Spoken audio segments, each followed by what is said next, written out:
Jesus told us this parable to certain people who had convinced themselves that they were righteous and who looked on everyone else with disgust. Two people went up to the temple to pray. One was a Pharisee and the other a tax collector.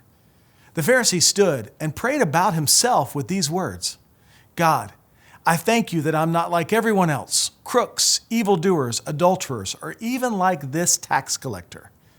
I fast twice a week. I give 1/10 of everything I receive." But the tax collector stood at a distance. He wouldn't even lift his eyes to look toward heaven. Rather, he struck his chest and he said, "God, show mercy to me, a sinner." I tell you, this person went down to his home justified rather than the Pharisee.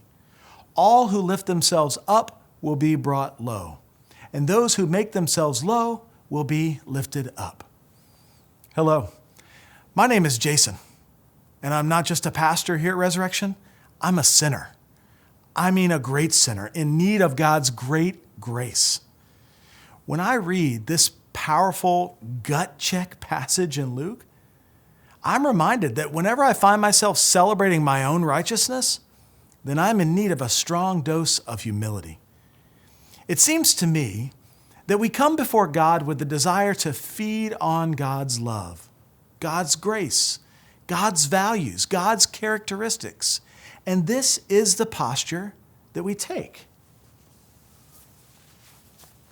And you know what? It's appropriate, especially when we're new to faith and we're growing in how to live our lives to be more like the life of Jesus.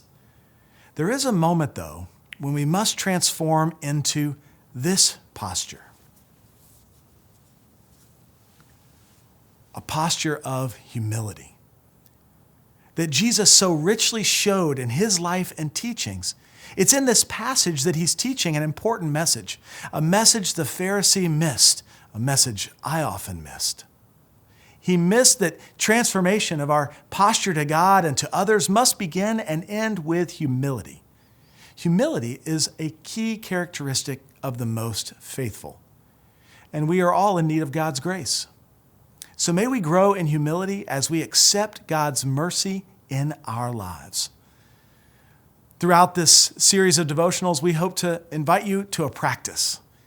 So this week, this day, memorize the Jesus prayer. Lord Jesus Christ, Son of God, have mercy on me, a sinner, in the morning, and pray it throughout the day. Consider switching the word sinner to your beloved child, and see how that changes things in our hearts and our minds as we grow together in faith.